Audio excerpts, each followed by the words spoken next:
Ok, bonjour à tous et bienvenue dans ce nouvel épisode de PKP Podcast. On est le mardi 24 juin et j'enregistre ce nouvel épisode. Alors comme vous l'avez constaté, ça y est, maintenant je me suis professionnalisé, j'ai donné un nom à ce format. Alors donc le nom c'est PKP Podcast et je l'ai trouvé, en fait on a fait pour tout vous dire, on a fait un brainstorming pour trouver ce nom, et j'étais pas seul, j'étais accompagné de mon envie de pas y passer plus de 3 minutes, et du coup ça a donné PKP Podcast. Ah, ça permet d'être efficace, rapide tout du moins, mais à mon sens c'est largement perfectible. Donc si vous avez des suggestions, des idées de noms, n'hésitez pas, vous pouvez me les proposer. Je veux pas quelque chose de trop fermé, typiquement je veux pas que ça soit lié au FAQ ou quoi que ce soit, parce que je veux pas m'y limiter. Typiquement aujourd'hui on va être sur un épisode qui, alors je vais essayer de le faire plus court que la dernière fois, et on sera sur un épisode où je vais pas me cantonner à répondre à vos questions, je vais aussi traiter quelques sujets que j'ai envie d'aborder. Donc justement, ce que je vous propose, c'est j'ai 3 tirés dans mes notes. Je vous lis ces 3 tirés et comme ça, enfin les bullet points, comme ça vous permet d'avoir un peu le sommaire j'allais dire de l'émission, c'est pas vraiment une émission, mais vous avez un peu le sommaire de l'épisode du jour. Donc je prends mon téléphone et je vais lire. Donc je lis d'une traite et vous allez comprendre. Pas un podcast sur l'Iran, la ghettoisation de la France et pourquoi j'ai écrit ça? Pourquoi les femmes sont des putes? Alors pour le dernier, c'est pas vraiment ce que je voulais dire. Je suis faut que je mette ça comme titre. Je savais pas quoi mettre. Je vais mettre ça comme titre du podcast. Bon, vous allez voir, c'est pas vraiment ce que je voulais dire. Je vais pouvoir développer, mais il y a quand même un peu de l'idée. Donc premier point, pas un podcast sur l'Iran. En fait, c'est simple. J'ai pas envie de parler dans ce podcast de l'Iran et d'Israël. C'est un sujet qui est énormément traité, et non pas qu'il soit pas important, au contraire, quelque part, mais j'ai pas envie de faire partie du matraquage, j'ai pas envie de faire partie... Enfin, il y a déjà plein de chaînes, plein d'émissions, plein d'articles, quoi que ce soit, qui peuvent traiter le sujet, et c'est pas l'objet de ce podcast aujourd'hui. J'en parlerai peut-être à une autre occasion, mais pas cette fois-ci, donc si jamais... voilà, justement, l'objectif, c'est de parler un petit peu d'autres choses et de pas être cantonné à ce sujet-là. Ensuite, je voulais vous parler de la ghettoisation de la France. Alors laissez-moi prendre une petite gorgée. Voilà, vous avez l'habitude. Alors j'ai essayé de mettre là je bois du maté. Je sais pas pourquoi je rigole. Je bois du maté, et la dernière fois, quelqu'un m'a dit que lorsque je posais ma tasse, on avait l'impression que je mettais un énorme shoot dans le micro. C'est pas du tout le cas, c'est je pose sur la table. Donc là, j'ai essayé de mettre un petit dessous de verre. J'ai pas l'impression, enfin en tout cas à l'oreille, ça a l'air de faire autant de bruit. Donc j'espère que je vais essayer d'être délicat. Mais vous savez, d'un autre côté, alors je dis vague, hein, je reviendrai sur le sujet de la ghettoisation de la France juste après. Mais quelque part, vous savez, c'est comme quand vous allez dans un... Là, justement, voilà, je fais le lien entre les deux sujets. Je suis allé en Espagne. Là, chez notre ami Papacito. Et non, c'est faux, je suis pas du tout allé chez Papacito. Mais par contre, en revanche, je suis bien allé en Espagne. Et vous savez, quand on voyage, l'objectif, c'est d'aller dans des lieux un peu... par exemple, pour manger, c'est d'aller dans du local. Voilà, si tu voyages en Espagne et qu'à la fin, tu te retrouves à McDo à chaque repas, ben, t'as raté quelque part ton voyage. Du coup, l'objectif, on recherche des lieux typiques, si possible, où du coup il y a plein d'Espagnols, potentiellement des vieux, etc. Et ce qui m'a fait rire, c'est qu'à un moment on était dans un café, un café-bar, quoi, enfin un endroit qui faisait des churros, très très typique. Et c'est que le serveur, bon, au-delà d'avoir un air blasé, qui en général parfois c'est très bon signe, enfin il est blasé au début, mais à la fin quand tu repars, il est plus du tout blasé. Bref, et du coup, quand il te pose le verre, vous savez, il approche le verre de la table. Donc la table, c'est une vieille table en bois massif. Et au moment de poser le verre, en fait, il reste 1 centimètre au-dessus de la table. Et bam Et bam, il explose le verre sur la table. Voilà, l'objectif, c'est de renverser, d'en mettre à côté. Et donc bref, voilà, c'est un peu ce que je fais avec ma tasse de maté pour ajouter un peu de virilité à cette boisson, qui au final, contrairement aux idées reçues, est très virile. Voilà, je me suis pris une petite gorgée pour la peine. Donc ce que je voulais dire, voilà, c'était la ghettoisation. Je voulais parler de la ghettoisation de la France. L'objectif, c'est pas de faire un sujet de 50 ans là-dessus, mais comme je viens de vous le dire, je suis parti en Espagne quelques jours, et il y a quelque chose qui m'a frappé, c'était le fait de pouvoir se balader sans être... En tout cas, dans les endroits où j'étais. Hein. Je fais un petit disclaimer parce que je connais pas suffisamment l'Espagne pour pouvoir dire que c'est le cas partout. Mais dans je suis allé dans 4 villes différentes. Et dans les 4 villes où j'étais, je pouvais me balader, on pouvait se balader sans être en hyper-vigilance. Alors, normalement, si vous m'écoutez et que vous êtes en France, vous savez très bien de quoi je veux parler.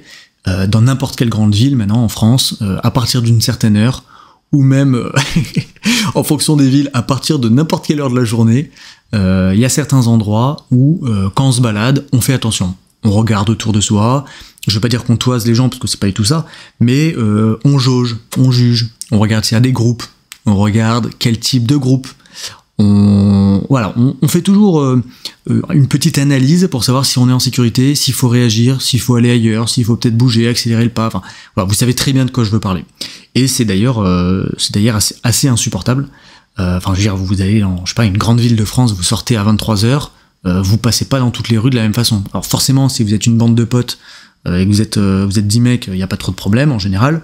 Mais il suffit que vous soyez seul ou que vous soyez avec une personne vulnérable, je sais pas, votre copine ou un pote pas très solide, et hop, d'un coup, vous faites preuve de vigilance. Ou du moins, vous avez une vigilance qui est accrue. Et donc, ce que je voulais vous dire, c'est de partager le fait que là-bas, ce n'était pas du tout le cas. Et qu'est-ce que ça fait du bien de pouvoir. Enfin, je me baladais, je voyais des familles, je voyais des enfants, des femmes, etc. Il n'y avait pas de groupe de Lacoste TN, il n'y avait pas de mecs chelous. Alors oui, si, il pouvait y avoir des mecs chelous, mais à la rigueur, c'était des mecs bourrés qui étaient dans leur coin, ou des clochards qui faisaient la manche. Alors, je sais pas si les clochards, on peut dire que c'est des mecs chelous, mais vous voyez ce que je veux dire. Et du coup, c'était extrêmement agréable, et je me suis fait la réflexion, au point que ça me choque. Et alors je sais pas de quelle génération vous êtes, mais si vous êtes né avant les années 2000, vous avez forcément connu justement, voilà, parce qu'en fait, je me baladais, je me suis dit, ouais, il faut que je vous en parle. Et après coup, il y a eu la fête de la musique. Et je me suis dit, putain, c'est fou, l'actualité vient illustrer ce dont je veux vous parler. Et justement, si vous avez un certain âge, vous avez connu des fêtes de la musique où c'était bon enfant, où c'était la bonne ambiance, où justement c'était le moment où vous allez pouvoir vous retrouver avec vos copains, à la rigueur faire 2-3 conneries, mais rien de bien méchant, et c'était, enfin, je veux dire, c'était possible de sortir sans avoir peur, et un peu comme pour d'autres fêtes, mais bon, bref. Et du coup, enfin, je veux dire, il n'y avait pas une victoire de PSG qui faisait que ça devenait le chaos dans les rues. Ni juste une fête de la musique, il y a quand même le mot fête dans l'intitulé. je comprends pas comment la fête de la musique peut terminer comme ça a terminé. Enfin, je sais pas si vous avez vu des images, mais ça a quand même pas mal fait le tour, donc il y a de fortes chances que vous ayez vu comment ça s'est fini. Et d'ailleurs, je fais une petite parenthèse sur la fête de la musique. Je sais pas si vous avez vu le nombre de déchets qu'il y avait à la fin, c'était lamentable, en fait, tout simplement. Les rues étaient jonchées de détritus. Et alors, évidemment, c'est la faute de ceux qui ont tout jeté par terre, mais ce n'est pas la responsabilité ne leur est pas exclusive. Parce que je sais pas si... Alors là, je parle notamment de Paris, parce qu'il y a eu beaucoup d'images sur Paris. Il faut savoir qu'il n'y avait pas, ou très peu, de poubelles qui ont été mises en place pour la fête de la musique. Alors je vous laisse réfléchir pendant que je prends une petite gorgée, pendant quelques secondes, à votre avis, pourquoi il n'y a pas de poubelles qui ont été mises en place lors de la fête de la musique? Et ben je vais vous le dire, parce que les racailles les brûlent. Donc plutôt que brûler les poubelles, ils se sont dit on va pas en mettre, comme ça au moins on aura juste à ramasser par terre et il n'y aura pas de trucs brûlés. Donc voilà un petit peu le niveau de la France, et justement je voulais le mettre en opposition avec l'Espagne sur ce point-là, dans les villes où j'étais, vraiment j'insiste, ça se trouve il y a des endroits en Espagne c'est bien pire, c'est pas... Je suis pas en train de faire l'éloge d'un pays par rapport à la France. Ce que je veux juste dire, c'est ça m'a choqué, ça m'a frappé, et en fait je me suis fait la réflexion de me dire on s'en rend pas nécessairement compte. Pourquoi? Parce que ça a été plus ou moins progressif, et du coup malheureusement on s'y est accommodé, et au fur et à mesure, année après année, quand ça se détériorait, on a fait avec, on va dire.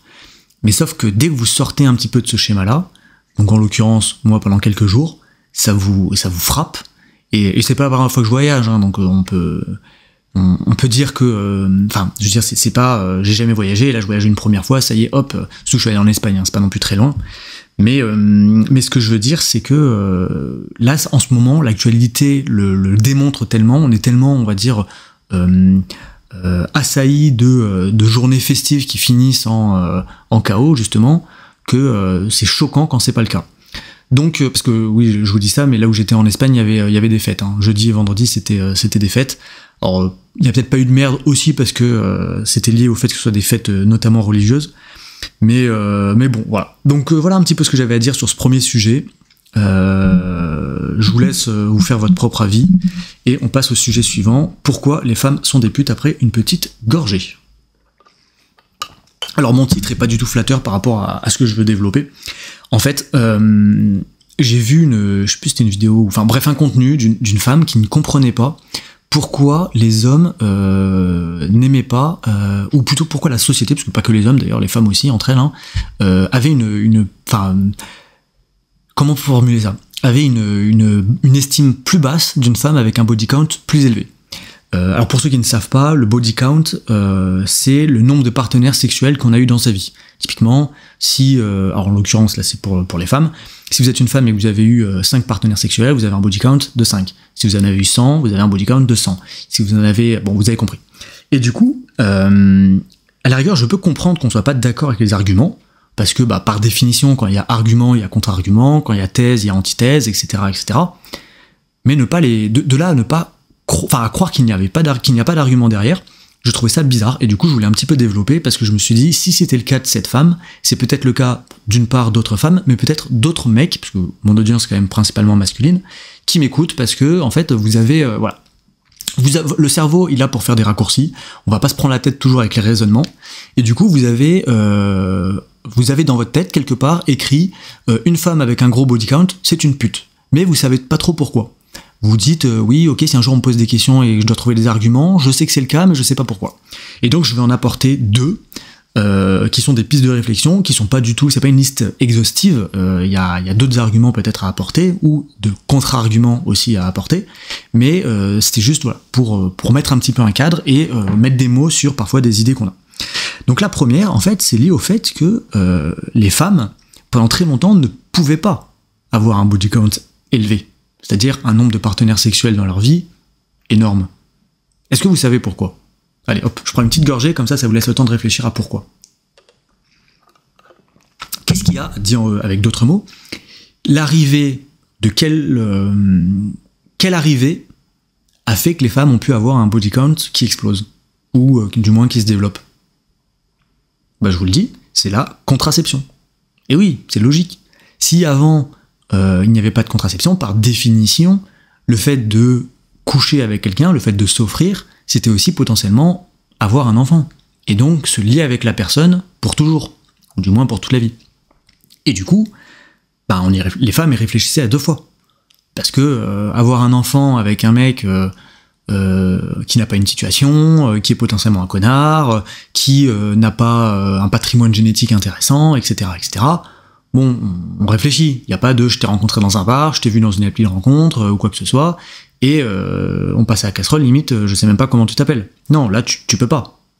Parce que y a trop de conséquences derrière.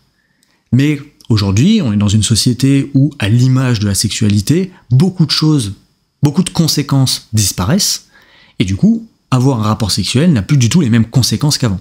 Et donc c'est pour ça que a été, associé à une femme qui continue de porter de l'importance à ses partenaires sexuels, ça a été lié à plutôt de la vertu plutôt que, à quelque chose de mauvais, quoi. Donc ça, c'était le premier point. Et là, on pourrait me dire, oui, mais c'est faux parce que les hommes, c'est pareil. Et non. Et non. Déjà, d'une part, parce que les hommes n'ont pas l'instinct maternel. Ça veut pas dire que les hommes s'en foutent des enfants, c'est pas du tout ce que je suis en train de dire. Mais je pense qu'il y a beaucoup d'hommes. Si vous prenez un échantillon de 100 femmes et de 100 hommes, je pense que la proportion qui est attachée aux enfants et qui porte de l'importance est beaucoup plus grande d'un côté que de l'autre.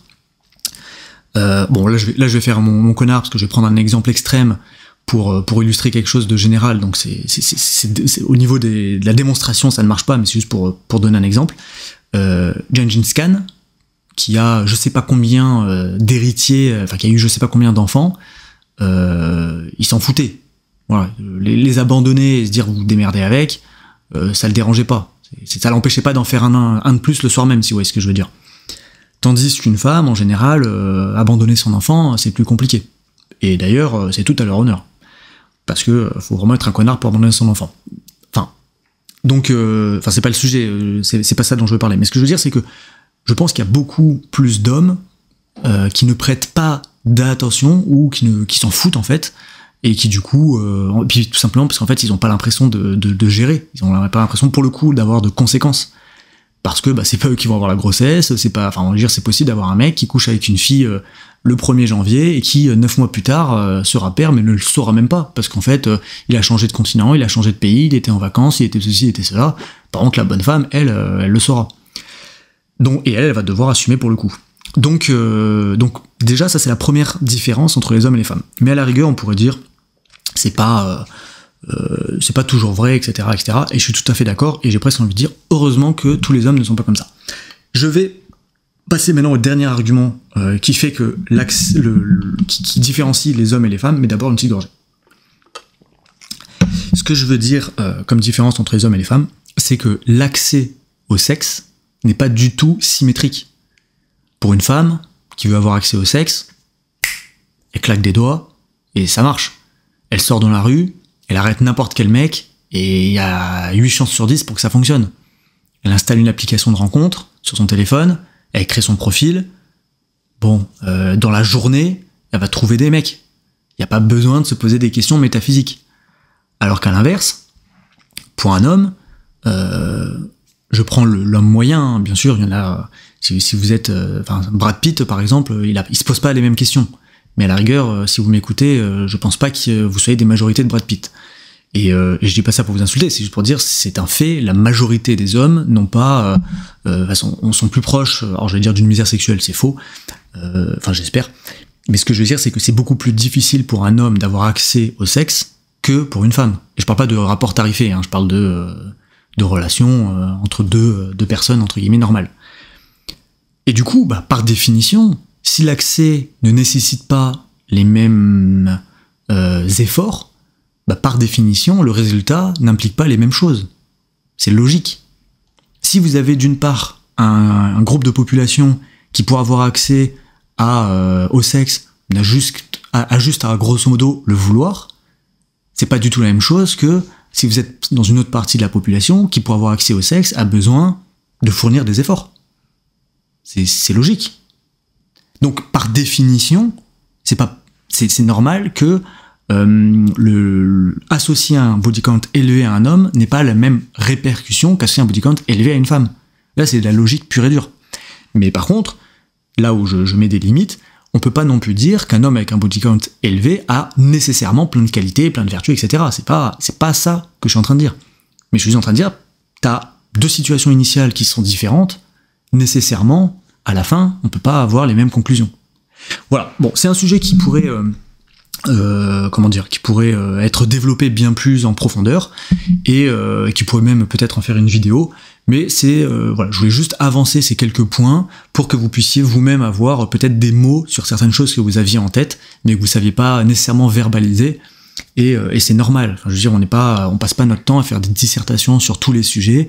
On a parfois des conclusions entre guillemets, et le raisonnement qui amène à la conclusion est parfois ponctué, et on a juste des brides de développement, mais on n'a pas tout en tête. Et même là, ce que je viens de dire, c'est très très loin d'être un vrai développement. C'était juste pour amener 2-3 éléments. Allez, petite gorgée, je passe à la suite. La suite qui sera répondre à vos questions. Alors comme d'habitude, il y a un petit peu de tout sur les questions. Il y a des questions un peu sérieuses, d'autres un peu plus légères, et je pense que c'est très bien parce que ça permet d'avoir un ton un peu plus détendu à ce podcast. Et je sais, après, maintenant que j'ai fait un premier épisode, j'ai eu beaucoup de retours, et j'ai quelques personnes qui écoutent en conduisant, d'autres qui font du sport, j'ai même des personnes qui m'écoutent en jouant aux jeux vidéo. Donc je savais pas que ça se faisait d'écouter des podcasts en jouant, mais du coup je l'ai appris. Enfin bref, quelle que soit l'activité que vous faites en même temps, en général, vous avez une autre activité, vous faites la vaisselle, vous faites la cuisine, peu importe. Et du coup, ça vous fait un petit fond sonore, 2-3 pistes pour parfois avoir un petit peu soit envie de rigoler, soit envie de réfléchir, et c'est très bien. Donc le fait qu'il y ait des questions qui aillent dans tous les sens, c'est parfait, et dans les prochains épisodes, ce sera l'objectif. D'ailleurs, je fais une petite parenthèse, là ça fait 2 semaines d'affilée que je vous sors des podcasts comme ça, rassurez-vous, c'est pas devenu la norme, c'est pas du tout l'objectif. À partir de la semaine prochaine, je ressors une vidéo comme vous avez l'habitude d'en voir, et d'ailleurs je pense que ce sera, je vous en dis pas plus, mais je pense que ce sera une vidéo qui vous plaira grandement, et voilà, je vous en dis pas plus. Et pour les podcasts, on verra comment je fais, soit je me garde la possibilité de me faire le petit joker de temps en temps, podcast, pour avoir une vidéo plus facile à réaliser, ou à l'inverse, je rajouterai ça de temps en temps en plus des vidéos. Écoutez, je verrai, et puis ça dépendra aussi, pourquoi je vous dis tout ça, c'est pour que vous puissiez vous me faire vos retours. Si vous avez absolument envie d'avoir des podcasts toutes les semaines, vous pouvez aussi me le dire. Je vous écouterai certainement pas si j'ai pas envie de le faire, mais au moins j'aurai eu votre son de cloche quelque part et ça pourrait m'influencer. Allez, petite gorgée et je réponds aux questions. D'ailleurs, en parlant de petites gorgées, désolé, je pense qu'il y en a beaucoup, mais comme je parle, et je parle en plus relativement vite, je m'assèche vachement la bouche, et donc j'ai besoin de boire. Sinon après pour vous ça va être chiant, et pour moi aussi d'ailleurs. Du coup, ce que je voulais vous dire sur ce que je bois, c'est je bois du maté. Donc, comme vous l'avez vu avec une de mes sponsors, j'ai été sponsorisé par Matéine, et là je suis plus du tout sous... j'ai jamais été sous contrat, mais je veux dire, j'ai fait une vidéo sponsorisée, donc forcément dans la vidéo j'ai fait la pub de la marque, mais maintenant c'est plus le cas, c'est-à-dire que sur le principe, si j'ai envie de lui cracher dessus, je peux. Mais justement, ce n'est pas ce que j'ai envie de faire, parce que je voulais vous partager, on va dire d'un point de vue honnête, entre guillemets, même si dans mes sponsors je suis toujours honnête, je dis les choses que je pense, mais ça reste une publicité, c'est-à-dire que je peux me limiter à certaines choses sans forcément dire s'il y a d'autres choses qui vont contrebalancer. Bon, de toute façon, vous avez l'habitude, hein, vous n'avez pas découvert la publicité avec ma chaîne. Du coup, ce que je voulais dire sur le maté, c'est que c'est devenu une habitude et j'en bois beaucoup. Là par exemple je bois du maté, donc de chez Matéine. Je répète la marque parce que j'ai aucun problème à continuer de faire de la pub pour cette marque parce que je la trouve très qualitative, et Léo, le fondateur, que d'ailleurs je salue s'il m'écoute, est très sympathique, donc j'ai aucun problème à refaire de la pub pour la marque. Et d'ailleurs si jamais vous voulez commander chez eux, n'oubliez pas, vous avez le code PKP20 qui vous permet d'avoir une réduction et sur lequel je touche rien. C'est-à-dire c'est pas intéressé là ce que je vous dis, je suis pas en train de vous vendre quelque chose pour moi toucher une commission, il n'y a pas de lien d'affiliation, c'est vraiment transparent pour moi. Donc si vous voulez, c'est sur maté-in.fr, et ou sinon vous pouvez retrouver sur la vidéo Nutri-Score, c'était celle-ci qui avait été sponsorisée par Matéine, donc dans la description vous avez le site. Et voilà, donc je voulais vous partager rapidement 2 choses sur le maté. La première, c'est qu'en fait on croit que le maté c'est très cher, mais en buvant, j'ai découvert, et c'est Léo qui me l'a dit, donc le fondateur de Matéine, que en fait on réutilisait le maté. C'est-à-dire que vous avez normalement vous avez une tasse spéciale, une calebasse, si je dis pas de bêtises, pour boire du maté, que vous remplissez, alors pas à ras-bord, mais dans laquelle vous mettez du maté, et vous le faites infuser, et vous le réinfusez comme ça régulièrement. Et enfin, vous pouvez réinfuser jusqu'à, il m'a dit 4-5 fois, moi je crois que je suis déjà monté jusqu'à 6, et donc ça fait qu'au final, si vous prenez le prix par tasse, je pense que par rapport à du thé, c'est pas si cher que ça, hein, c'est peut-être même moins cher. Alors je me suis pas amusé à faire le calcul, mais voilà, c'était pour le premier élément, au final, au niveau du prix, c'est pas si cher que ça. Et le deuxième, je voulais vous parler du goût, parce que moi j'avais je pensais que le maté c'était très amer, et alors c'est peut-être le cas de certains matés, c'est peut-être le cas d'ailleurs du maté qui est brut, nature, mais là j'ai des matés qui sont aromatisés, donc en l'occurrence par exemple mangue passion, et non, ça se boit très bien, c'est pas du tout amer, et d'ailleurs ça se boit chaud comme froid. Là je suis avec du maté glacé, donc j'ai rajouté des glaçons et de l'eau froide, et c'est royal, ça se sirote. Bon voilà, fin de l'interlude maté, je sais pas pourquoi je vous ai parlé ça, si je sais, c'est parce que je voulais faire un retour sur un produit que je consomme après l'avoir pubé, et donc avoir cette transparence quelque part avec vous. Allez, je commence les questions. La première vient de Dima. D'où est venue l'idée de ton personnage et logo, et qui est la personne qui l'a réalisé? Alors je suppose que tu me parles de design, et que tu me demandes pas par exemple pourquoi ma chaîne s'appelle Pourquoi pas, PKP, etc. Donc au niveau du design, c'est simple, qui l'a réalisé, c'est moi. Pour l'instant, tout ce que vous voyez sur la chaîne, tout, il y a rien qui n'a pas été fait par moi. hormis évidemment, par exemple, quand Barge Léon, que je salue, est intervenu dans la vidéo sur Montpellier, par exemple, ou les autres featuring qui viendront, parce qu'il y en a d'autres qui se préparent. Évidemment, mais là c'est pas ma voix, donc vous le savez que c'est pas moi. Mais sinon voilà, que ça soit la gestion des réseaux sociaux, tous les scripts, toutes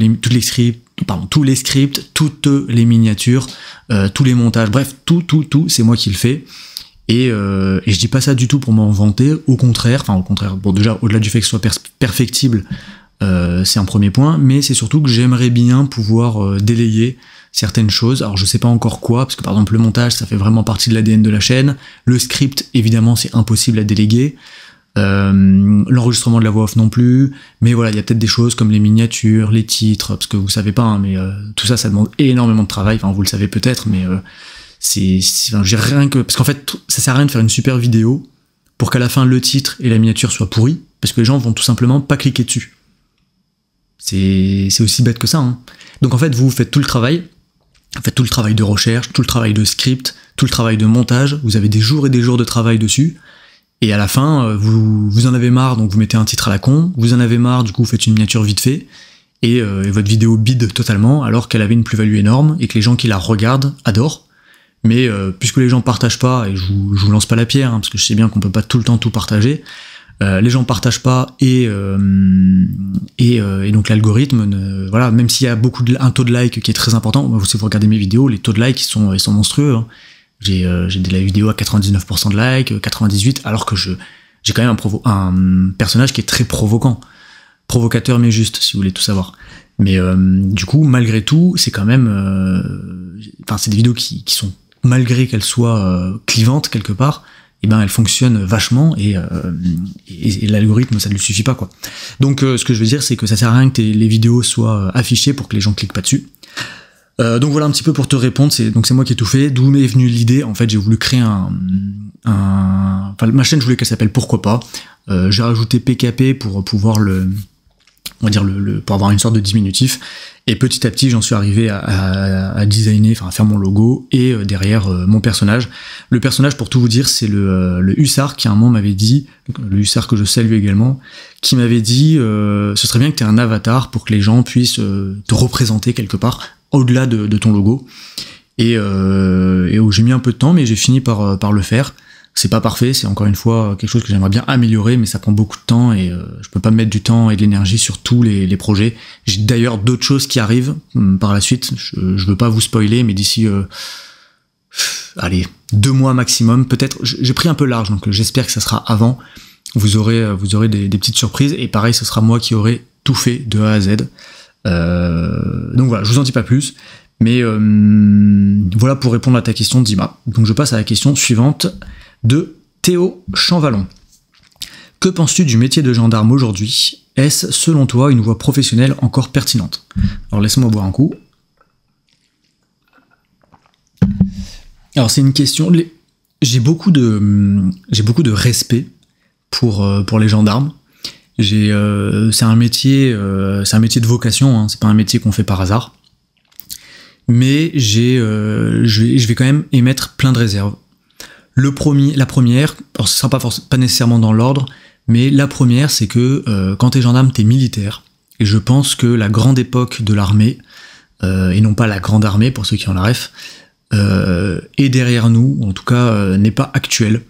C'est-à-dire que maintenant l'armée, il y a beaucoup de carriéristes, il va beaucoup y avoir de cheffaillons, et en fait leur objectif, ils n'auront qu'un seul objectif, ça sera leur carrière. Et si pour leur carrière, il va falloir dézinguer un connard qui ne mérite pas d'être un connard et d'être dézingué, et ben ils le feront, mais sans aucun souci. Tant que eux, ça leur permettra d'avoir une bonne note, tant que eux, etc., etc. Donc je pense que déjà ça pourrit peut-être beaucoup l'armée. Je pense aussi que dans l'armée et la gendarmerie, il y a un petit problème avec il y a pas un problème, ça c'est un problème, pour le coup c'est plus personnel, avec l'autorité. Parce que quand vous êtes militaire, vous n'êtes pas là pour discuter, vous êtes là pour exécuter les ordres. Et dans certains cas, ça peut être un problème, surtout si votre chef est un connard, parce que évidemment, quand on a un chef j'ai maîtrise, mais c'est pas ça que je veux dire. qu'on respecte et qui a gagné sa place, il n'y a aucun souci à le suivre, parce qu'en quelque part on lui fait confiance, c'est un frère d'armes, et on sait que ce qu'il demande, c'est ce qu'il faut faire. Mais parfois ça doit être beaucoup plus compliqué, et donc ouais, ça c'est aussi un sujet dans l'armée. Et puis chez les gendarmes, là je vais répondre un peu à ta deuxième question, est-ce que c'est encore une voie professionnelle pertinente? Alors, je pose le téléphone, j'essaie de le faire délicatement pour pas que ça explose le micro. C'est que quand vous êtes gendarme, faut pas vous leurrer, quoi. Peut-être que je vais dire une bêtise, hein, si vous êtes gendarme, corrigez-moi. Mais vous vous engagez pour quoi? Pour votre pays, vous vous engagez pour votre nation, pour défendre ce qui est juste. Mais au final, vous allez... Alors ça dépend aussi où est-ce que vous êtes à la gendarmerie. Si vous êtes au GI, bah forcément, vous allez peut-être avoir des interventions beaucoup plus intéressantes et avoir un quotidien qui fera rêver. Mais si vous êtes gendarme de base, et c'est pas péjoratif, hein, quand je dis de base, c'est pour dire le gendarme classique au sens littéral, peut-être que en fait on va vous taper sur les doigts si vous n'avez pas mis assez de contraventions. Peut-être que vous allez être forcé, justement par les ordres, d'être fort avec les faibles et faible avec les forts. Et puis de toute manière, qu'est-ce qui va se passer concrètement? Un jour, voilà, il y a un mec qui fait de la merde, vous allez le choper, vous allez l'interroger, vous allez vous manger des « ouais, nique ta mère, je te réponds pas ». Et voilà, voilà, vous allez vous taper ça en face pendant des heures, pendant l'audition. Ça va finir en garde à vue un petit peu, puis après vous allez le relâcher, parce que vous aurez fait votre boulot, vous l'aurez chopé, mais la justice derrière l'aura pas fait, donc n'aura pas fait son boulot. Donc est-ce que vous mettez pas des coups d'épée dans l'eau? Est-ce que je suis pessimiste? Peut-être. Mais si vous êtes gendarme, partagez vos retours là-dessus, mais à mon avis c'est difficile. Et puis aussi c'est d'autant plus difficile que le jour où vous faites usage de la force parce que vous êtes contraint de le faire, au hasard, pour arrêter un multirécidiviste qui conduit comme un chauffard, là la justice elle saura faire. Là la justice elle vous rattrapera. Elle vous rattrapera. Donc non, je sais pas si je pourrais. Alors j'ai pas envie de vous donner de conseils et surtout de vous décourager de vous engager ou quoi que ce soit. Mais je pense qu'il faut avoir tout ça en tête. Et il y a une très très très très grosse différence entre l'idéal qu'on a pu se faire de la gendarmerie et de l'armée, je pense, et la réalité. Mais c'est pas pour autant que c'est pas des métiers qui sont éminemment respectables. Enfin, je veux dire, faut quand même pas oublier que c'est des gens qui à un moment se sacrifient eux. Je parle pas simplement de se sacrifier avec le sacrifice ultime si un jour ils mettent leur vie en jeu. Au quotidien, c'est des gens qui, pour la vie de famille c'est compliqué, qui s'exposent, c'est des gens qui font don d'eux-mêmes quelque part pour la société. Mais justement, comme la société ne le rend pas, ou pas suffisamment à mon sens, je sais pas si ça vaut le coup. Et quand je dis tout ça, je parle évidemment des gendarmes, mais j'englobe aussi les militaires, les policiers, les pompiers, presque j'ai envie de dire tous ceux qui ont un uniforme. Vous vous engagez pour la société, mais la société derrière, est-ce qu'elle s'engage un jour pour vous? Je sais pas. Moi parfois je me dis, est-ce que si toutes ces personnes-là posaient leur uniforme justement, posaient l'insigne, posaient l'arme dont ils n'ont pas le droit de se servir sous peine de se faire rattraper par la justice de leur pays, est-ce que si toutes ces personnes un jour faisaient je pose le tablier, vous m'avez chié dessus, vous m'avez pas respecté, allez-y, faites tourner le pays, je vous regarde.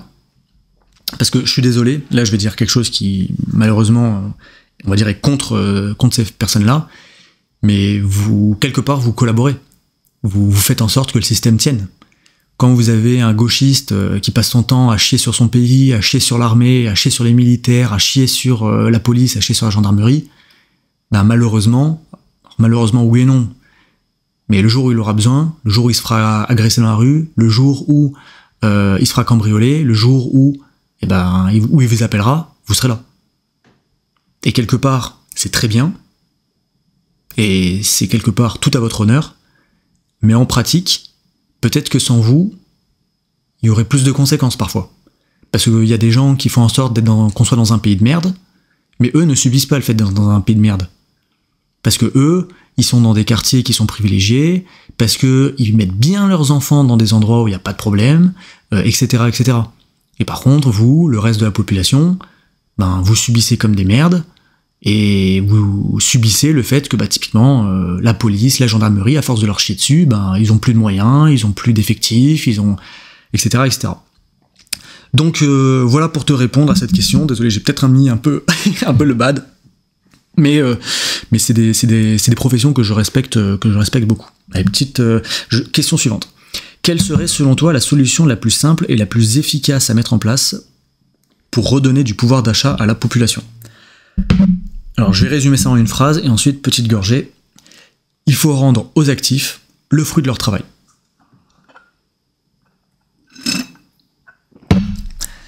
Qu'est-ce que ça veut dire ? Ça veut dire que j'ai pas envie de vous prendre la tête, donc on va pas faire de calcul, mais il y a 3 possibilités. Soit vous m'écoutez et vous êtes, vous n'êtes pas actif. Vous êtes étudiant, chômeur, sans emploi, peu importe. Bon, à la rigueur, j'ai envie de dire, vous n'êtes pas trop concerné par la question, vous continuez de vivoter, et on passe à la catégorie suivante. L'autre possibilité, c'est que vous soyez chef d'entreprise, ou auto-entrepreneur, ou vous soyez pas salarié, mais actif. Bon je pense que vous faites partie d'une catégorie où j'ai clairement pas besoin de vous expliquer qu'on est dans un pays de communistes. La dernière catégorie, qui représente énormément de monde, et c'est à vous que j'ai envie de m'adresser, c'est les actifs, mais qui sont salariés. Vous êtes en CDI, CDD, peu importe. Bon, vous savez qu'il y a une différence entre le brut et le net. Par exemple, le SMIC, je crois que c'est 1400 € net et 1800 € brut. Bon, ça, tout le monde le sait, et tout le monde s'est fait à l'idée. Tout le monde a accepté qu'il y avait une différence entre le brut et le net. Après tout, c'est normal, il faut bien cotiser, etc., etc. Pourquoi pas ? Je ne veux même pas remettre ça en doute. Mais malgré tout, n'importe qui est payé au SMIC, qui dit ouais 1400 €, je préférerais 1008 dans ma poche. Mais allez, c'est comme ça. C'est bon. Par contre, si vous regardez bien votre fiche de paye, et je vous invite à le faire, il n'y a pas que le brut et le net. Il y a une case qui s'appelle total versé par l'employeur. Et cette case, ou en tout cas elle a une appellation similaire, cette case elle fait peur. Parce que, alors je crois que le salaire médian en France c'est 2000 €. Bon mettons vous êtes payé 2000 €. En brut, je sais pas, c'est peut-être 2008, 2009, 3000. Allez, on arrondit 3000. Donc vous dites, putain, entre 3000 et 2000, il y a une différence quand même. Bon, ok. Mais si vous regardez, total versé par l'employeur. Je crois que c'est, pour 2000 €, ça doit être dans les... Alors après, évidemment, ça va dépendre de votre secteur d'activité, de si vous êtes cadre, pas cadre, etc. Mais allez, je prends l'exemple que j'avais regardé. 4500 €. Donc ça veut dire que vous coûtez à votre employeur 4500 €. C'est-à-dire que votre employeur, à un moment, il met la main dans sa poche, il prend une liasse de billets, il les fait défiler, il prend 4500 €, il vous les tend. Là, il y a quelqu'un qui dit « Attends, je vais lui donner ». Il prend les 4500 €, il se tourne vers vous, il vous les donne, et là, vous vous dites « Putain, trop bien, je recompte, 2000 €. » Sa mère la pute. Mais où sont passés les 2500 ? Où sont passés les 2500 restants ? Et le mec au milieu, il fait « T'inquiète pas, c'est pour l'État. » Et là, tu te dis « Ok, génial, mais grâce à ça, du coup, j'ai pas besoin de payer d'impôts derrière. » Et il va dire « Ah si, là, t'as pas encore payé tes impôts. T'as pas encore payé la TVA, qui d'ailleurs est, la TVA, on arrondit, c'est 20%. C'est faux, c'est un peu plus, c'est un peu moins, pardon, enfin c'est beaucoup moins même pour l'alimentaire, mais allez, on arrondit, vous me faites grâce. 20% de 2000 €, ça fait 400 €. Donc ça veut dire qu'en fait, si t'enlèves la TVA, il te reste 1006 dans la poche. Et puis t'as pas encore payé tes impôts sur le revenu. Alors tes impôts sur le revenu, allez, vraiment, je simplifie, je dis 100 €. C'est certainement plus, mais on va dire 100 €. Puis comme ça compense le fait que j'ai pris une TVA un peu trop grande. Donc ça veut dire qu'une fois que t'as payé tes impôts, il te reste 1500. Sur les 4500 de début. Le reste s'est évaporé. Il y a 3000 € qui sont partis dans la nature. Et toi, il te reste 1500. Puis après, il va falloir payer la taxe d'habitation, si t'es propriétaire de taxe foncière. Si un jour t'achètes une propriété, il va falloir payer le notaire, etc., etc. Vous vous rendez compte de la différence entre ce que vous touchez et ce que ça a coûté à votre patron ? Si vous touchiez l'entièreté, ça changerait quand même pas mal de choses. Alors on pourrait dire, et à la rigueur, je peux comprendre, et je peux pas dire que je sois totalement contre ça. Oui, mais l'État, il a bien besoin d'un minimum d'argent pour fonctionner. On est bien content d'avoir une école, entre guillemets, je mets entre guillemets, parce que rien n'est gratuit, hein, mais une école gratuite, un accès à la santé, etc. Mais j'ai envie de dire, l'école, est-ce qu'on peut en parler 2 minutes?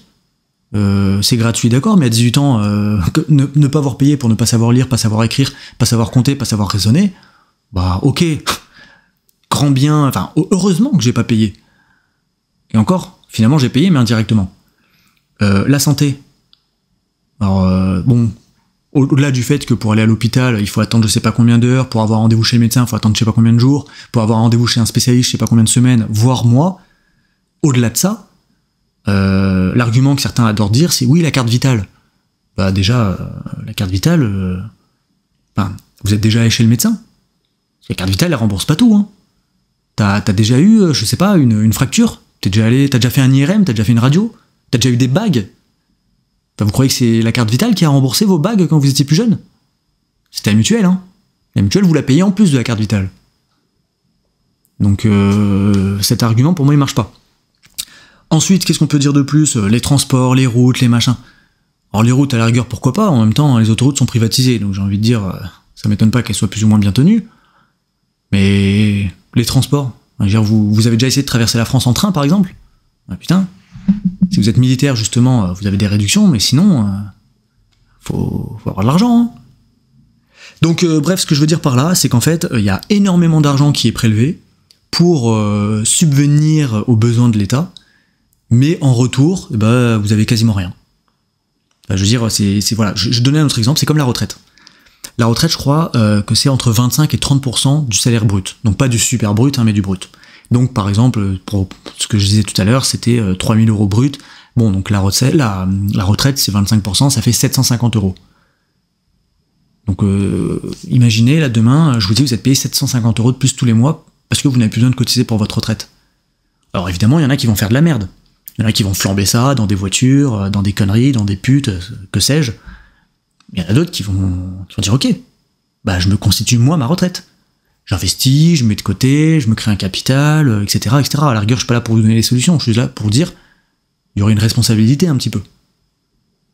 Parce qu'en fait, la retraite, et après je passe à la question suivante, la retraite, parce qu'on vous fait croire, mais ce qu'on nous dit quand on parle rapidement de la retraite, c'est, vous cotisez pour votre retraite. Mais cette phrase, elle est fausse. Quand toi, tu travailles, et que tu as une partie de ton salaire qui est prélevée pour la retraite, en fait, c'est pas pour la tienne. Toi, tu crois que l'État, il prend ton argent, qui te le met de côté, qui fait sa tambouille, et que le jour où tu auras besoin parce que tu es à la retraite, il te le rendra. C'est pas comme ça que ça marche. Il prend ton argent, et hop, instantanément, il le donne aux retraités. Instantanément. Et il mise sur le fait que lorsque toi-même tu seras à la retraite, il y aura un autre actif qui cotisera pour toi. Mais du coup, je te pose la question. Si le jour où toi, t'es à la retraite, il n'y a plus personne qui cotise, ou plus suffisamment, ou qui cotise mal, du coup, tu fais comment? Parce que toi, t'auras pas pu faire ta retraite toi-même, t'auras pas pu faire des économies, t'auras pas pu faire des investissements qui te rapporteront de l'argent et que tu récupères au moins ta retraite, puisque tu as déjà donné cet argent à l'État pour qu'il le fasse à ta place. Quelque part, on te donne pas le choix, mais t'es obligé de faire confiance à l'État pour gérer ton argent pour ta retraite. Moi, je préférais me faire confiance à moi-même. Parce que j'ai un peu plus foi en ma capacité à gérer mon argent qu'à l'État de gérer mon argent. Parce que le jour où moi, j'ai ne serait-ce que 10% proportionnellement, bon là je dis des chiffres, on s'en fout, mais le jour où j'ai la même dette que l'État, je suis interdit bancaire. L'État, lui, après on va dire en même temps c'est différent, on gère pas un État pareil que un budget familial, etc. C'est vrai. Et vous avez compris là où je veux en venir. Donc voilà comment redonner du pouvoir d'achat, parce que c'est un peu ça la question. Il faut rendre l'argent aux actifs. C'est tout. Allez, petite question suivante de Étienne Laforge. Putain, j'ai mon ordi qui... Parce que du coup, je me suis mis au calme dans mon canapé pour enregistrer ce podcast. J'espère que le son est bon. Normalement, j'ai fait un petit test, ça devrait aller. J'ai la clim aussi qui tourne parce que vous n'êtes pas sans savoir qu'il fait chaud. Donc j'espère que vous n'avez pas trop de bruit de soufflerie, mais normalement, tout devrait bien se passer. Donc j'ai Étienne Laforge qui me dit « Aucun rapport avec les sujets habituels. Quel est ton avis sur les jeux vidéo? C'est pour changer un peu de registre. Sorry si déjà répondu, posé. » Alors, petite gorgée.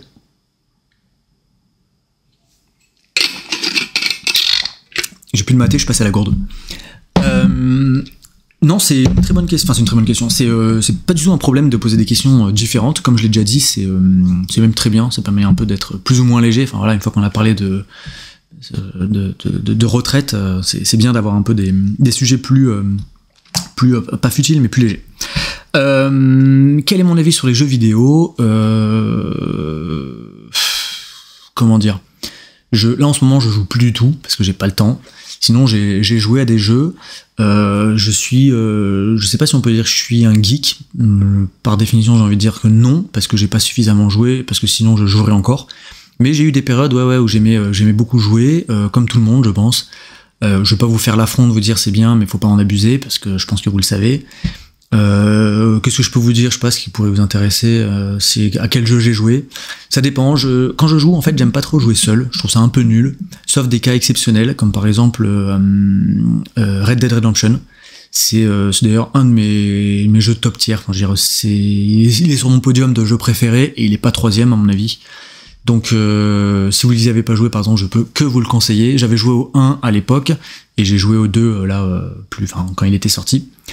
Mais sinon non, ouais, c'est très chronophage, ça demande beaucoup de temps de jouer aux jeux vidéo et actuellement je peux pas me le permettre, donc je ne joue plus. Mais ça m'empêchera pas un jour de rejouer, ne serait-ce que voilà, comme je le dis, pour moi ça m'intéresse de jouer quand on est à plusieurs, parce que c'est une façon de partager. Enfin, vous savez, il y avait des études qui étaient sorties à l'époque de Fortnite. Tard l'époque, où en fait ils faisaient des parallèles entre il y a quelques années, quand les jeunes après l'école se retrouvaient au parc, et avec Fortnite, et ben finalement ils se retrouvaient plus au parc, mais ils se retrouvaient dans le jeu vidéo, parce que avec les micros, etc., ils pouvaient quand même parler et échanger. Et du coup il y a une dimension c'est très triste, parce que faire un foot entre potes, c'est peut-être mieux que jouer à Fortnite. Mais il y a la dimension de faire un foot si t'habites pas dans le même village ou dans la même partie de la ville ou quoi que ce soit, c'est pas possible, alors que jouer ensemble, ça reste possible. Donc voilà le petit parallèle que je voulais vous faire. Allez, question suivante sur Romuald. Romuald que j'avais insulté gentiment au podcast précédent parce qu'il avait écrit comme un porc. Après, je voulais juste savoir ce qui t'a amené à parler politique, puisqu'en soi, tu n'as pas de responsabilité dans ce milieu de plus en plus pourri. Qu'est-ce qui m'a amené à parler politique? Il y a plein de raisons qui m'ont amené à parler politique, parce que malgré le fait que... Alors déjà, effectivement, je n'ai je ne suis pas encarté, j'ai rien à gagner en politique, on pourrait dire plus à perdre, parce que je pourrais être catégorisé ou pas shadowban, mais vous avez compris, rayé de la liste parce que je serais trop véhément. Mais non, ce que je veux dire, c'est en fait, qu'on le veuille ou pas, parfois, tout est politique. Ça veut pas dire qu'on passe notre temps à penser à la politique, mais il y a beaucoup d'actions qui finalement finissent par être politiques et ou politisées. Donc c'était des sujets que je voulais aborder. Je parle au passé, pas parce que je vais plus parler de politique, mais parce que j'ai déjà fait plusieurs vidéos sur le sujet. D'ailleurs, si vous voulez les retrouver, sur ma chaîne YouTube, j'ai créé des playlists. Donc par exemple, vous avez une playlist politique et hop, j'aborde tous les sujets de politique. Vous les retrouvez dans cette playlist. J'ai encore des vidéos que je veux faire sur la politique. Notamment, j'avais fait une grosse vidéo sur la gauche. J'aimerais faire une vidéo un peu similaire sur la droite. Faut que je prenne le temps. Mais c'est des sujets qui sont importants, c'est des sujets sur lesquels j'ai envie d'éveiller quelque part les consciences, parce que il y a encore trop de personnes à mon goût qui d'un côté se trouvent des excuses grâce à la politique, et de l'autre côté n'attendent que des solutions qui viendront de la politique, et malheureusement je pense que c'est des personnes qui perdent leur temps. Voilà, je pense que les solutions ne viendront pas d'un homme ou une femme politique providentielle, mais viendront de soi-même. Et je pense d'ailleurs pas que la politique actuellement ce soit vraiment dans l'objectif d'aider les Français. Donc plus tôt on en prend conscience, plus tôt on prend ses responsabilités, plus tôt on pourra s'élever et être content, enfin je veux dire, et tirer du bonheur de ça. Donc voilà pourquoi j'ai parlé de politique. Et d'ailleurs Romuald, tu as fait des efforts cette fois-ci, les mots dans la phrase étaient dans le bon sens, mais il y a encore beaucoup de fautes. Donc je dis pas ça pour dire pas faire de fautes. J'ai juste ça pour dire, parce que c'est un peu ce qu'avec Romuald, comme je vous l'ai dit, je l'avais taquiné dans mon dernier podcast, et du coup on a parlé un petit peu en DM ensuite, et je lui disais, il me disait qu'il était dyslexique. Il me dit, je crois quasiment mot pour mot, la phrase ça devait être un truc du style c'est pas ma faute, je suis dyslexique. Et en fait on s'en branle. Enfin, moi je te vois, enfin je te lis, les mots sont pas dans le bon ordre dans la phrase, je me dis juste que t'es un cassos. Je suis pas ta mère pour trouver des excuses. Et ce que je veux dire par là, c'est que ça sera le cas de tout le monde. Demain tu vas chercher un boulot, là je parle pas à Romuald, hein, je parle au-dessus général, tu cherches un boulot, si tu te pointes à l'entretien mal habillé, et tu dis oui mais en fait on s'en fout, t'es mal habillé, ça veut dire que tu prends pas l'entretien au sérieux, ça veut dire que tu montres pas le minimum de respect à l'employeur, donc tu seras pas pris. On s'en fout de tes excuses. Bon bah de la même façon, si t'envoies un CV, que ton CV il est rempli de fautes et qu'il est dégueulasse, bah on s'en fout que tu sois dyslexique. Donc soit tu fais des efforts à te relire, etc. Ce qui en soi se fait très bien, hein. T'es pas le premier dyslexique à avoir des problèmes d'écriture. Et si vraiment tu peux pas, ou tu ne veux pas le faire toi-même, bah, on est en 2025, il y a des outils. Hein. Me fais pas croire que copier-coller ton texte à ChatGPT pour qu'il te le corrige, c'est trop compliqué. Et encore une fois, ce que tu dégages quand tu fais un truc avec autant de fautes, je parle pas forcément que des fautes d'orthographe, parce qu'à la rigueur, malheureusement, maintenant c'est devenu la norme. Et j'ai pas envie que ceux qui fassent des fautes, que les personnes qui fassent des fautes n'aient pas envie de m'écrire en se disant je vais me faire clasher. Mais je dis ça, c'est pour vous. Moi-même, pendant très longtemps, je faisais des fautes. Pendant même trop longtemps, je faisais des fautes. Et encore aujourd'hui, j'en fais trop, selon moi. Alors j'essaye au maximum de me relire, justement, mais ça m'arrive. Et par exemple, dans certaines de mes vidéos, j'ai des coquilles sur des titres ou des trucs comme ça, et quand je les vois, je m'arrache les cheveux. Et c'est ça un peu l'état d'esprit que vous devez avoir, parce qu'en faisant ça, quelque part, ben, le message que j'envoie, c'est j'ai pas pris la vidéo assez au sérieux pour me relire et pour corriger mes fautes. En pratique, c'est pas ça. En pratique, c'est que j'ai pas eu le temps, ou c'est que je suis passé au travers, ou quoi que ce soit. Mais le message, il est pas le bon. Et quand vous envoyez des messages, alors avec moi, je m'en fous, encore une fois, je suis pas là pour vous faire signer un CDI, mais le message que vous envoyez quand vous transmettez un texte rempli de fautes ou de textes illisibles, bah, c'est que vous respectez pas la personne en face. Ou alors que vous êtes un cassos. Ou les deux. Donc voilà, ça c'était pour vous. Parce que, encore une fois, moi, je n'ai pas de problème. Et si vous voulez m'envoyer des messages avec des fautes, je vais pas à chaque fois clasher les personnes. Et encore une fois, surtout que moi-même, ça m'arrive de faire des fautes. Mais voilà, faut pas se dire c'est ok, comme diraient les gauchistes, c'est ok de faire des fautes. Non, c'est pas ok. T'essayes de pas en faire, et petit à petit, tu vas progresser. Moi, par exemple, je vais vous raconter une anecdote. Pendant très longtemps, j'écrivais, mais comme un connard. Là, je parle pas de syntaxe ou d'orthographe, grammaire ou quoi que ce soit. Hein. Je parle juste de calligraphie. C'est-à-dire que ma façon d'écrire, la forme de mes lettres, de mes mots, etc., était illisible. Pendant très longtemps, je m'en foutais parce que j'étais un connard. Et puis un jour, je me suis dit, mais putain, si j'écris quand même par définition, c'est pour transmettre un message à la personne qui va me lire. Donc s'il peut pas me lire, il y a un problème. Au-delà du fait que, du coup, il aura peut-être même pas envie de lire, du coup, il va même pas lire, etc., etc. Et du coup, à un moment, j'ai pris conscience de ça et je me suis dit, faut que je trouve une solution. Et donc, qu'est-ce que j'ai fait ? J'ai recommencé à apprendre à écrire. J'ai pris l'écriture, je me souviens, j'ai pris l'écriture d'une fille de ma classe, qui écrivait bien, et je me suis mis, j'ai fait des lignes de A, des lignes de B, des lignes de C. Pendant un certain temps, j'écrivais j'avais mes deux écritures qui se mélangeaient, la nouvelle et l'ancienne. Je mettais beaucoup plus longtemps à écrire une phrase, à écrire des mots, des pages. Mais au bout d'un moment, mon écriture a changé, et maintenant, ça y est, quand j'écris, les gens peuvent me lire. Et alors j'ai toujours pas une écriture qui est forcément très esthétique à la rigueur, mais on s'en fout.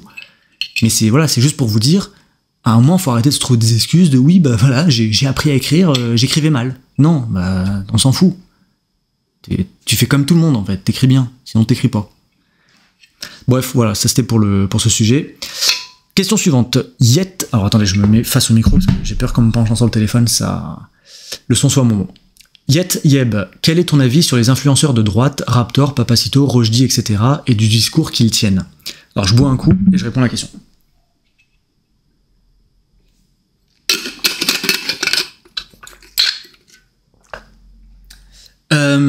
Alors, sur les trois influenceurs de droite alors j'ai appuyé le droite parce que je sais pas si je comprends ce que tu veux dire par droite. Il y en a un que je connais très peu, c'est Rochdi. Donc je vais pas trop parler pour lui parce que par définition, si je connais alors les autres je les connais pas personnellement, mais à la rigueur je connais bien leur contenu.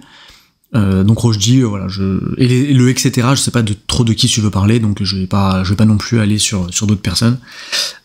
Papacito et Raptor, c'est deux créateurs que je suis, que j'apprécie aussi leur contenu et comme tu dis le discours qu'ils tiennent, parce que leur message, je m'aligne, j'allais dire on a le même message, je sais pas si si je peux avoir la prétention de dire ça, parce qu'on est quand même sur deux niveaux différents d'audience et de communauté, mais ce que je veux dire c'est je m'aligne, on s'aligne sur les sujets et sur certains sujets et notamment sur la responsabilisation et sur le fait que voilà il faut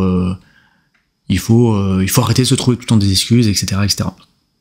Et je pense que c'est un discours qui mérite à être j'allais dire déployé, qui mérite à être entendu au moins par une bonne partie des personnes, parce que ça ne peut aller que vers le mieux si les gens se responsabilisent. Et pour tout vous dire d'ailleurs, quand j'ai commencé à chercher des partenaires pour ma chaîne, pour avoir des sponsorisations, j'ai contacté l'entreprise du Raptor, donc Raptor Nutrition, et je n'ai jamais eu de réponse. Alors je comprends tout à fait, parce que évidemment déjà des demandes il doit en avoir un bon paquet. En plus de ça, quand on voit la taille de son audience et la taille de la mienne, il n'y a pas grand chose à y gagner. Et pour plein d'autres raisons d'ailleurs, que je vais pas tout énumérer parce qu'on s'en branle. Mais du coup, c'est un petit peu rigolo, en tout cas moi ça me fait rire, parce que depuis, j'essaye de faire un mini pressing, dès qu'il fait une publication sur ses réseaux, j'essaye de caler je dis j'essaye parce que je vois pas toujours ses publications, mais j'essaye de caler un petit commentaire. Et dans le commentaire, je dis un truc du style mon mail n'a pas de retour ou ce genre de choses. Et c'est très lourd, mais moi ça me fait rire. Et je me dis peut-être qu'à terme, je finirai par avoir une réponse, positive ou non d'ailleurs, parce que j'ai plusieurs idées. Il peut y avoir plusieurs façons de faire un partenariat. Et du coup voilà, si jamais un jour vous voyez mes commentaires dans ces posts, par exemple, je sais plus, une fois je crois qu'il en avait fait un où il avait posté un Reels où il faisait une traction à un bras. Et j'avais essayé de faire un truc du style super assez costaud, le bras est assez costaud pour faire une traction à lui seul, mais pas assez pour répondre à mon mail, ou un truc comme ça. Donc c'est de la merde, hein. Mais voilà, moi ça me fait rire de me dire que je fais le petit pressing, parce qu'en fait, une fois il m'a répondu à un des commentaires, et du coup, j'en ai déduit qu'il avait lu mon mail, mais qu'il avait pas jugé bon de me répondre, mais que du coup, il comprenait, entre guillemets, à chaque fois que je faisais lui ou celui qui gère les réseaux et le mail. Et du coup, je suis rentré tout seul dans une sorte de private joke. J'ai l'impression d'être le foodibus quand je vous raconte ça. Mais on s'en branle, on s'en fout. Hein. Allez, question suivante. Cette fois-ci qui est en anonyme, parce que la personne me l'a posée en DM. Du coup, vous savez, c'est la règle. Si vous êtes en public, je considère que ça ne vous dérange pas, plutôt à l'inverse, que ça vous fait plaisir quelque part que je dise votre pseudo. Par contre, si c'est en DM, vous restez anonyme. Pour le deuxième épisode de ton podcast, que j'ai écouté avec grand intérêt, je te remercie. Au vu de la situation géopolitique actuelle au Moyen-Orient, que penses-tu de la position diplomatique qu'occupe la France dans tout ça? Et quelle position devrait-elle occuper selon toi? Alors je vais boire et je vais te répondre, mais rapidement, parce que comme j'ai dit, je veux pas que ce soit un podcast orienté sur ce sujet.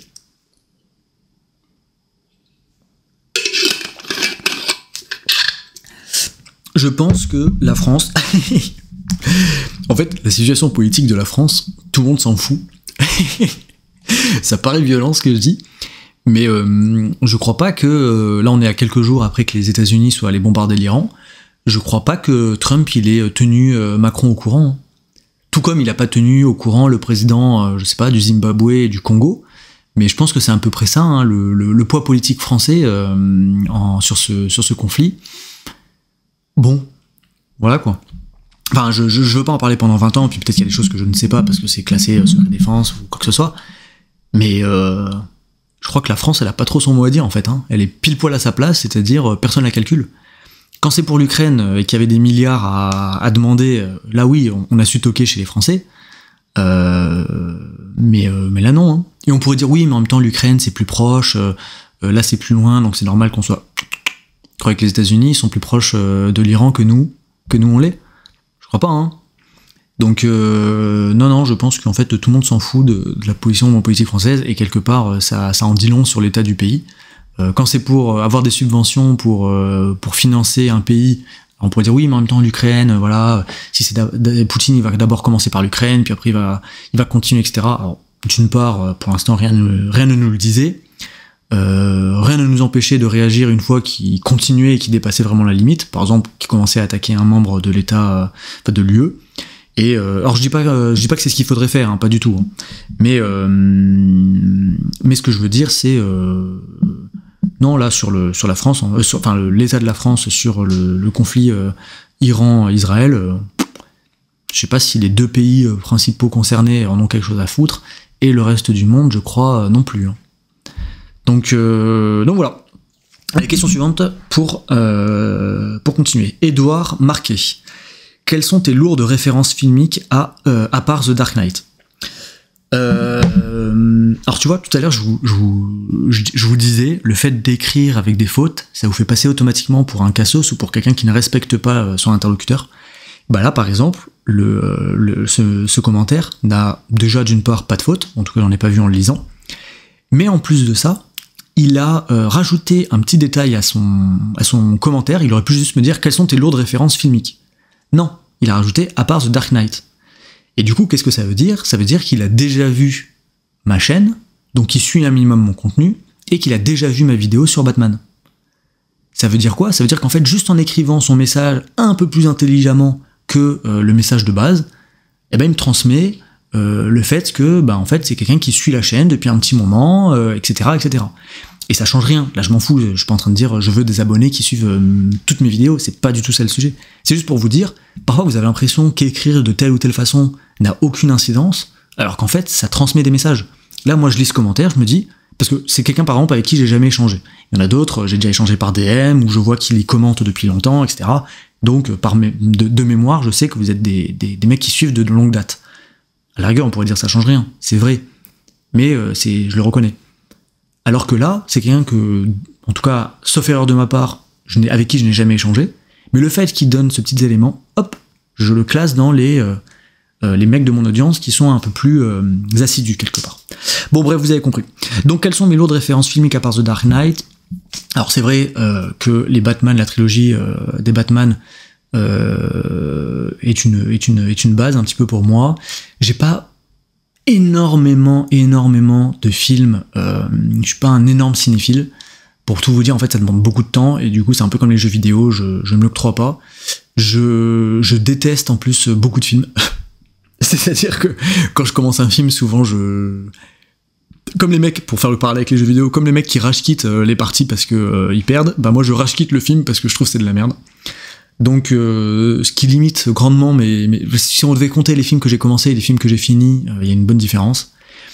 Et non, sinon après, il y a évidemment des classiques. Puis ça dépend aussi, on évolue. Par exemple, quand on est petit, j'adorais Harry Potter.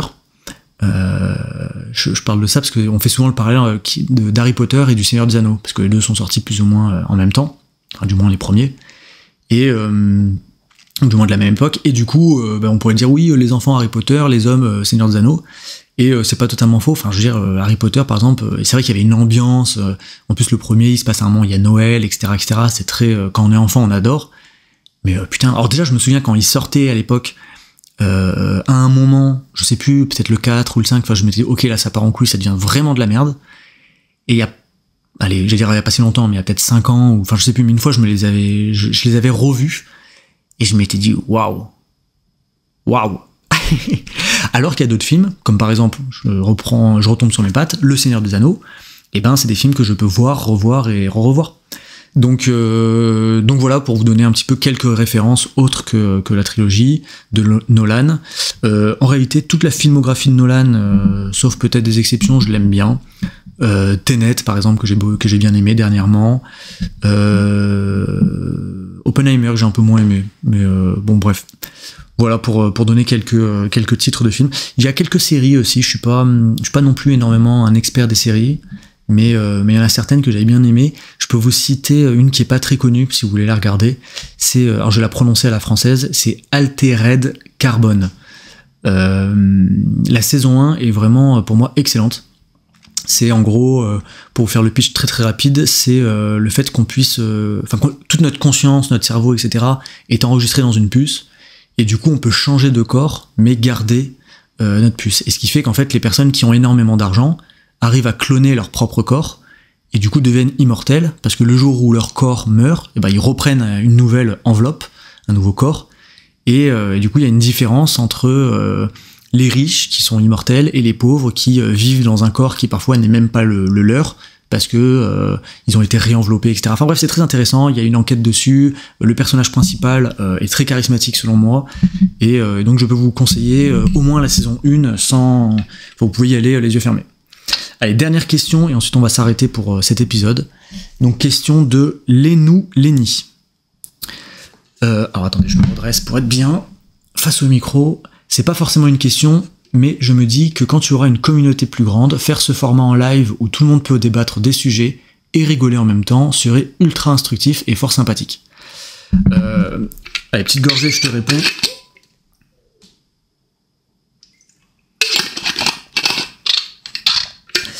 Je sais pas si c'est une bonne idée. J'ai coupé l'herbe sous le pied du projet. Je sais pas si c'est une bonne idée. Je pense que ça peut vite partir en couille. Il va y avoir... Alors pour l'instant, on n'est pas énormément, donc à la rigueur, c'est peut-être justement le moment où on pourrait le faire.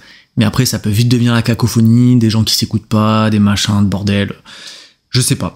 J'avoue que je suis très peu... je connais rien en fait au live. Je connais personne. Enfin, j'ai essayé de réfléchir, mais je connais personne qui fait des lives. Enfin, je ne suis pas de live, c'est ça que je veux dire. Donc peut-être qu'en fait ça se fait beaucoup dans les lives, et donc ce serait une bonne idée, mais là comme ça de premier abord, mettre une communauté tous ensemble pour que tout le monde puisse échanger, ça me paraît compliqué. Après c'est vrai que sur le principe, sur le papier c'est intéressant d'avoir une interaction, c'est aussi voilà ce que j'essaie de créer avec ces épisodes où vous pouvez me poser des questions, c'est quelque part c'est pas unilatéral, mais pousser le truc encore au cran d'après, c'est intéressant, mais en pratique je sais pas si c'est vraiment réalisable. Mais ce sera peut-être quelque chose à creuser, à tester. Donc pourquoi pas comme dirait l'autre. Donc écoutez, je pense qu'on va s'arrêter là-dessus. Je vous invite pas à vous abonner parce que j'imagine que si vous êtes arrivé jusque là, vous l'avez déjà fait depuis bien longtemps. Je vous invite pas à partager parce que si, je vous invite à partager. Pourquoi je dis ça? Je vous invite à partager, je vous invite à me faire des retours si vous en avez à me faire. Je vous invite à rien du tout. Putain, pourquoi je prévois pas comme ça là de fin de vidéo?